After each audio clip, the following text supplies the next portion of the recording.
संस्थांचं व्यवस्थापन जर सभासद आणि पदाधिकारी यांचे संबंध चांगले असतील तर काही अडचण येत नाही. पण प्रत्येक सोसायटीने सांगितलं तसा एक तरी माणूस असतो आणि आमचे पदाधिकारी काम करताना डळमळतात. हे करू की ते करू, हे केलं तर योग्य होईल की ते केलं तर योग्य होईल, अशा संभ्रमात पडतात आणि मग काम करण्याचा कंटाळा करतात किंवा काम करण्याचं थांबवतात. पण तसं करणं चुकीचं आहे. तुमच्याकडे एखादी तक्रार आली असेल, आपण गृहीत धरू तक्रार करणं हा आमच्या सभासदांचा हक्क आहे, गृहीत धरू. पण त्याचप्रमाणे व्यवस्थापनाची पण जबाबदारी आहे. आलेल्या तक्रारीचं निरसन करणं ही तुमची जबाबदारी आहे. ती कशा प्रकारे करता आली पाहिजे त्यासाठी तुम्ही उपविधी वाचला पाहिजे. दुर्दैव असं आहे की आमच्या हाऊसिंग सोसायटीच्या उपविधी ना पदाधिकारी वाचत ना सभासद वाचत. आता तुम्ही इथे उपस्थित आहात, किती लोकांनी उपविधी वाचलाय जरा हात वर करा. 1-2% सुद्धा नाही. बरोबर आहे ना? काय कारभार करणं हे जर तुम्ही पदाधिकारी असाल तर तुम्ही काय कारभार करणारा संस्थेचा मला सांगा. त्यासाठी उपविधीचं वाचन आवश्यक आहे. एक विनंती करेन या निमित्ताने, सत्यनारायणाची पूजा प्रत्येक सोसायटीत असते की नाही? त्यावेळी सत्यनारायणाच्या पोथीचं वाचन झालं की एकदा उपविधीचं वाचन ठेवा, म्हणजे तुमच्या सभासदांना त्यांच्या कर्तव्य कळतील आणि पदाधिकाऱ्यांना त्यांच्या जबाबदाऱ्या समजतील. करून बघा एकदा प्रयत्न, हा का करायला हरकत नाही. तुमच्याकडे आलेली एखादी तक्रार 15 दिवसात तुम्हाला त्याचा निपटारा करायचा आहे. तुम्हाला जर अडचण असेल तर तुमच्या मुंबई डिस्ट्रिक्ट फेडरेशन आहे, ठाण्यामध्ये आम्ही ठाणा हाऊसिंग फेडरेशन आहे, दोन्ही कामं करत नसली तर महाराष्ट्र हाऊसिंग फेडरेशन आहे. तुमचे अधिकारी तुम्हाला वेळ देतील, साहेब ही तक्रार आली आहे मी काय. त्यांच्याकडे तक्रार करण्यापेक्षा त्यांना तुम्ही पर्याय विचारा. कदाचित ते तुम्हाला सांगू शकतील, कदाचित ते तुम्हाला मार्गदर्शन करू शकतील आणि तुमचा प्रश्न त्या माध्यमातून सोडवला जाईल. व्यवस्थापनाची जबाबदारी आहे आलेली तक्रार 30 दिवसात त्याचा निपटारा करायला पाहिजे. पण आम्ही काय करतो, तो तक्रारदार सभासद आहे त्याच्या लेबल लावतो की हा तक्रारदार आहे, काय त्याला अर्थ नाही, आलेलं पत्र आम्ही असं बाजूला ठेवतो आणि गप्प बसतो. नाही, हे चुकीचं आहे. तो तक्रारदार असेल तर त्याच्या घरी जा, त्याच्याबरोबर चहा प्या, त्याला सांगा मी आज तुझ्याकडे चहा प्यायला आलोय, चहा प्या, त्याची अडचण समजून घ्या. तो मान्य करेल, तुम्हाला सांगेल साहेब माझी आता तक्रार नाही, मी अर्ज मागे घेतो. तुम्ही तक्रारदारांशी सभासदांशी तक्रारीबद्दल संवाद साधा.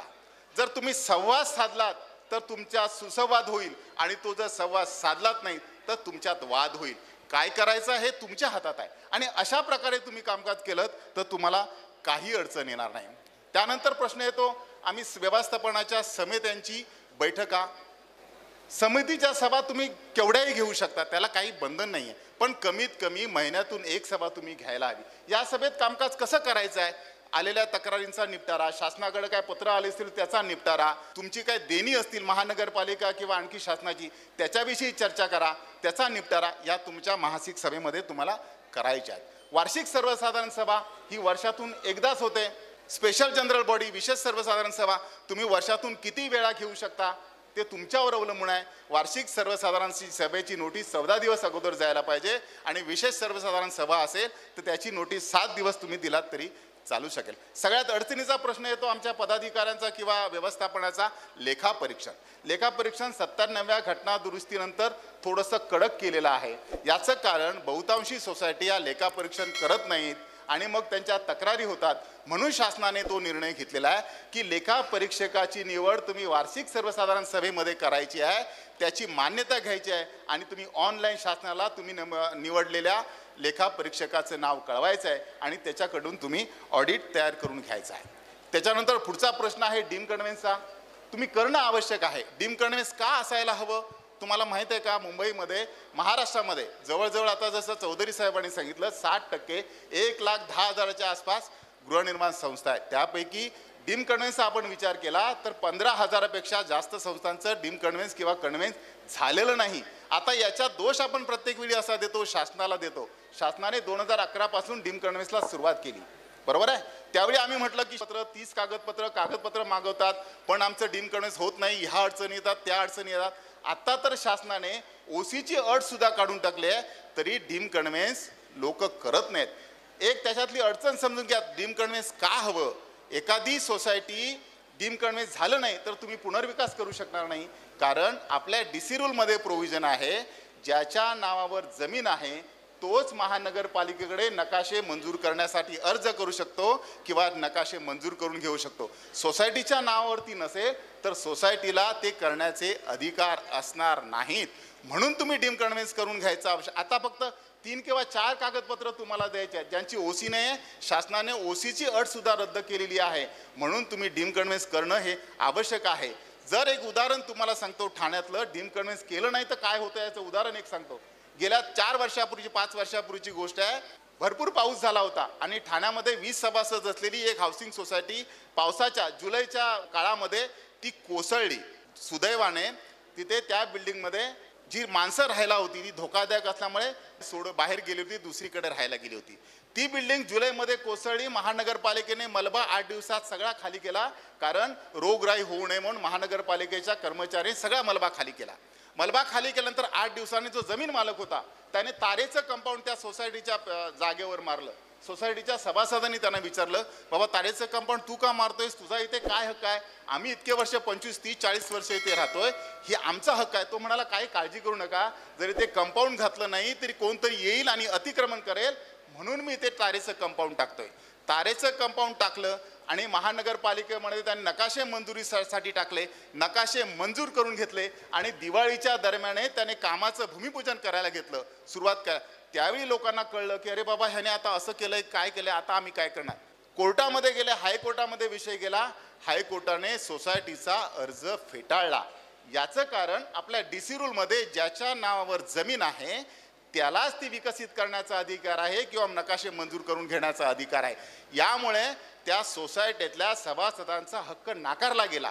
राजकीय लोकांनी त्याच्यामध्ये काही मध्यस्थी केली आणि मार्केट दरापेक्षा 200, 500, 800 रुपये कमी करून त्यांना 40 वर्षापूर्वी स्वतः विकत घेतलेलं घर 40 वर्षानंतर पुन्हा विकत घ्यावं लागलं. याचं कारण त्यांनी कन्व्हेन्स किंवा डीम कन्व्हेन्स केलं नाही, हे एकमेव आहे. ही चुकी कोणाची म्हणाल? सभासदांची, पदाधिकाऱ्यांची की शासनाची?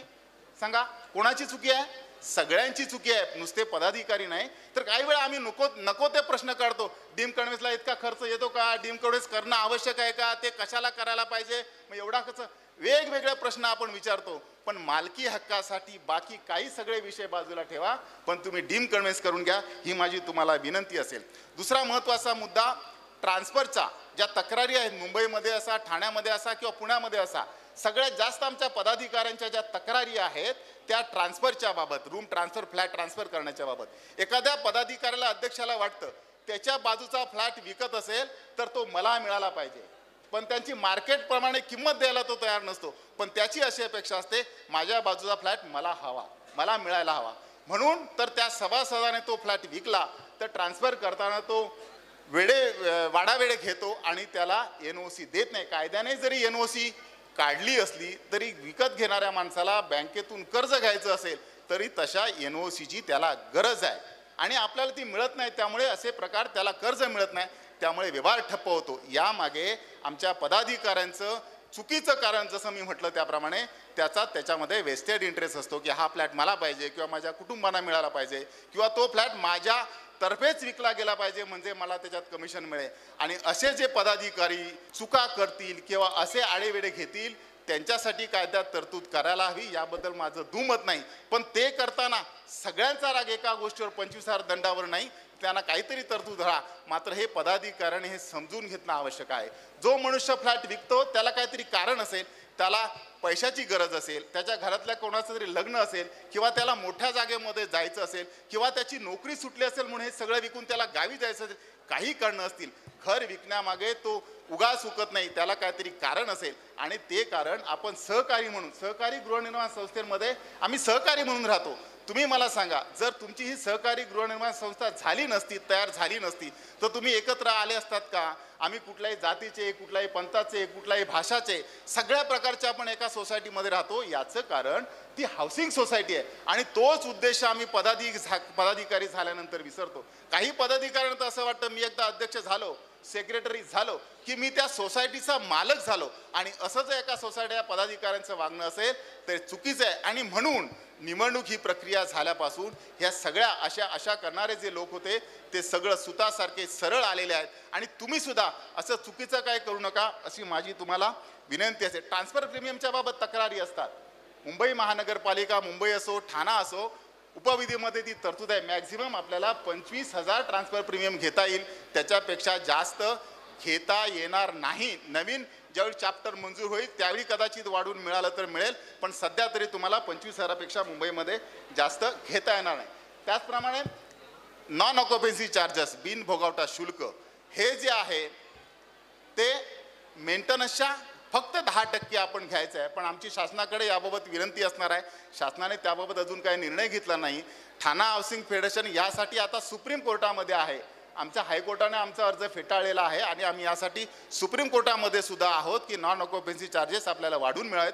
पण सध्या तरी जोपर्यंत काय ते वाढून मिळत नाही, सुप्रीम कोर्टाचा निर्णय येत नाही किंवा शासन त्याबद्दल बदल करत नाही, तोपर्यंत 10%च आपण तो मेंटेनन्स चार्जेसच्या बाबतीत घ्यायचा आहे. स्ट्रक्चरल ऑडिट ही एक सगळ्यात महत्त्वाची, घाटकोपरची घटना तुम्ही डोळ्यासमोर आणा. ती जी घाटकोपरची बिल्डिंग पडली आहे, आमच्या पदाधिकाऱ्यांच्या चुकीच्या कामामुळे कदाचित ती झाली असेल. तिथले जे पदाधिकारी होते आणि सभासद, त्या दोघांचं कम्युनिकेशन नाही, त्याच्यामध्ये आपापला संवाद नाही. ज्याने ते रिपेअरचं काम केलं त्याने सोसायटीला कळवलेलं नाही आणि अशा माध्यमातून ती इमारत कोसळली आणि जवळजवळ 25 जणांचा त्या मृत्यू झाला. म्हणून स्ट्रक्चरल ऑडिट हा विषय असा आहे की 30 वर्ष, इमारतीचं वय 15 ते 30 वर्ष असेल तर दर 5 वर्षांनी करायचं आहे आणि 30 वर्षाच्या पुढे इमारतीचं वय असेल दर 3 वर्षांनी करायचं आहे. पण आपण काय करतो, स्ट्रक्चरल ऑडिटकडनं ऑडिट घेतो आणि आम्ही थांबतो, पण ते तसं नाही. स्ट्रक्चरल ऑडिटरने ज्या त्याच्या त्रुटी काढल्या असतील, जी काय तुम्हाला दुरुस्तीची कामं सांगितली असतील, ती तुम्ही करणं आवश्यक आहे. ती करून त्या स्ट्रक्चरल ऑडिटरकडून स्टॅबिलिटी सर्टिफिकेट जोपर्यंत तुम्ही घेत नाही तोपर्यंत तुमचं स्ट्रक्चरल ऑडिट झालं असं ग्राह्य धरलं जाणार नाही, गृहीत धरलं जाणार नाही. आणि ते जोपर्यंत महानगरपालिकेला तुम्ही देत नाही स्टॅबिलिटी सर्टिफिकेट, तोपर्यंत तुमची इमारत धोकादायक म्हणून गणली जाईल. आपले पदाधिकारी किंवा सभासद स्ट्रक्चर ऑडिट घेतात आणि थांबतात, पुढची कारवाई करत नाही. तर नुसतं स्ट्रक्चर ऑडिट करू नका, तर स्टॅबिलिटी सर्टिफिकेट घेण्यासाठी ज्या ज्या आवश्यक बाबी असतील त्या पूर्ण करा आणि स्ट्रक्चर ऑडिटचं काम करून घ्या. त्याच्यानंतर कलम 101 ची वसुली, हा प्रत्येक सोसायटीमध्ये असणारा प्रश्न आहे. सोपी प्रक्रिया आहे, पण दुर्दैवाने गृहनिर्माण संस्था त्या करत नाहीत. 101 ची वसुली दाखला मिळण्याच्या अगोदर सभासदाला 3 नोटीस द्यायच्या आहेत की तुम्ही पैसे भरा, काय शिल्लक असतील ती. दुसरा त्याच्यातला महत्त्वाचा मुद्दा की त्या थकबाकीला तुम्ही लावणारा इंटरेस्ट किंवा व्याज, याला तुम्ही वार्षिक सर्वसाधारण सभेमध्ये मंजुरी घेणं आवश्यक आहे.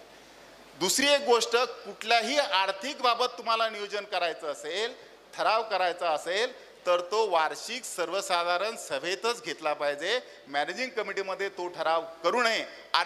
आर्थिकच्या बाबतीत म्हणजे पैसे काढायचे असतील तो विषय प्रत्येक वेळी जनरल बॉडीमध्ये किंवा स्पेशल जनरल बॉडीमध्येच तुम्ही घेतला पाहिजे.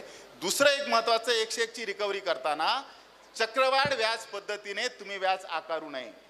चक्रवाढ पद्धतीने व्याज म्हणजे असं, एखादा असेल त्याची थकबाकी असेल प्लस आपण व्याज लावतो, दुसऱ्या महिन्यात मुद्दल त्या एकूण रकमेवर व्याज लावतो. तसं जर तुम्ही केला तर तुम्हाला वसुली दाखला मिळणार नाही, तो फेटाळला जाईल. म्हणून ही एक गोष्ट लक्षात ठेवा, चक्रवाढ व्याज पद्धतीने आकारणी 101 च्या रिकव्हरीमध्ये करायची नाही. तुम्ही 3 नोटीस पाठवल्यानंतर तुमच्या संबंधित उपनिबंधकाकडे वसुली दाखल्यासाठी अर्ज करायचा आहे. 2-4 सुनावणी घेऊन तुमच्या ज्या थकबाकीदार आहेत त्याचं म्हणणं ऐकून तुम्हाला वसुली दाखला दिला जाईल किंवा फेटाळला जाईल. तो वसुली दाखला मिळाल्यानंतर तुम्ही मुंबई हाऊसिंग फेडरेशन आहे, वसुली अधिकारी मुंबई हाऊसिंग फेडरेशनकडे आहेत, त्यांच्याकडे तुम्ही जा आणि वसुलीची पुढची प्रोसेस तुम्ही करून घ्या.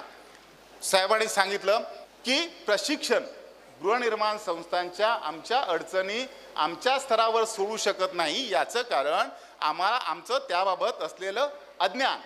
यासाठी कायद्यामध्ये प्रशिक्षणाची व्यवस्था केलेली आहे. त्याप्रमाणे गृहनिर्माण संस्थांतल्या प्रत्येक सभासदांनी आणि संचालकांनी प्रशिक्षण घेणं आवश्यक आहे. ते कदाचित ठाण्याला आम्ही हाऊसिंग फेडरेशन घेतं, आता राज्य संघ प्रशिक्षण घेतं. या दोघांच्या माध्यमातून किंवा आता शासनाने काही 5-6 संस्थांना परवानगी दिलेली आहे, त्यामध्ये सहकार भारती आहे. या संस्थेच्या माध्यमातून तुम्ही प्रशिक्षण घेऊ शकता. आणखी एक महत्त्वाची गोष्ट, मुंबई ठाण्यामध्ये शहरामध्ये भेडसावणारी पार्किंगची समस्या हा विषय आहे. त्याचप्रमाणे त्याच्या बाबतीत सुप्रीम कोर्टाने जो निर्णय दिला त्याबाबत बऱ्याच सोसायट्यांमध्ये वादविवाद होत आहेत. पार्किंग विषयी तुम्हाला जे निर्णय घ्यायचे असतील पार्किंगची नियमावली बनवण्याचे अधिकार गृहनिर्माण संस्थेला आहेत आणि त्याप्रमाणे वार्षिक सर्वसाधारण सभेमध्ये किंवा स्पेशल जनरल बॉडीमध्ये तुम्ही या पार्किंगची नियमावली बनवायची आहे आणि त्याप्रमाणे त्याची इम्प्लिमेंटेशन तुम्ही करायची आहे. संस्थेची देखभाल शुल्क व कागदपत्रे वेळेवर देणे, संस्थेने ठरवलेल्या नियमानुसार वाहनाची पार्किंग करणं, संस्थेच्या हितास बाधा होईल असे कोणतेही कृत्य न करणं, घराबाहेर जाताना वीज, पाणी, गॅस कनेक्शन बंद करणं, वीज पाणी यांचा काटकसरीने वापर करणं, शासकीय योजनांना मदत करणे, समितीच्या पूर्व परवानगीशिवाय अंतर्गत दुरुस्ती किंवा बदल न करणं आणि व्यवस्थापन समितीस सहकार्य करणं, संस्थेच्या विविध योजनांमध्ये सक्रिय सहभाग घेणं, व्यवस्थापक समितीच्या पूर्व परवानगीशिवाय सदनिका भाड्याने न देणं, सभांना वेळेवर उपस्थित राहणं, संस्थेचा परिसर स्वच्छ ठेवण्यास मदत करणं आणि संस्थेच्या उपविधीनुसार नियमांचं पालन करणं. आता संचालकांच्या जबाबदारी म्हणजे पदाधिकाऱ्यांच्या जबाबदारी मी सांगतोय. संचालकांनी विश्वस्त म्हणून संस्थेचं काम पाहणं, संस्थेचे व्यवस्थापन व आर्थिक व्यवहार सहकार खात्याने मंजूर दिलेल्या उपविधीनुसारच करणं, वार्षिक हिशेब, प्रशासकीय अहवाल, अंदाजपत्रकास वार्षिक सर्वसभेत मंजुरी घेणं, लेखापरीक्षण अहवाल, दोष दुरुस्ती अहवाल संबंधित निबंधक यांना वेळेवर सादर करणं, मेंटेनन्स वेळेवर जमा करून संस्थेचे सुव्यवस्थापन कसे करावे, थकबाकी राहणार नाही याची काळजी घेणे, 30 सप्टेंबरपूर्वी अधिमंडळाची वार्षिक सर्वसाधारण सभा घेणं, व्यवस्थापन मंडळाच्या मासिक सभा उपविधीनुसार प्रत्येक महिन्यात कमीत कमी एक सभा घेणं, व्यवस्थापन समितीची निवडणूक राज्य निवडणूक प्राधिकरण मंडळातर्फे घेण्यात यावी, नामनिर्देशन हस्तांतरणामुळे सभासदांच्या मध्ये होणारे बदल प्रस्ताव पूर्ण करून क्रियाशील अक्रियाशील यादी पूर्ण करून नवीन चॅप्टर मंजूर झाला हा विषय गाळला जाईल. संस्थेची वैधानिक कागदपत्र पूर्तता, शासकीय अशासकीय देणी वेळच्या वेळी पूर्ण करणं, शासनाच्या नवीन नियमांचे परिपत्रकांचे परंतुकांचे दिलेल्या सूचनांचं पालन करणं ही आपली पदाधिकारी म्हणून आपली जबाबदारी आहे. नमस्कार. जय हिंद. जय महाराष्ट्र.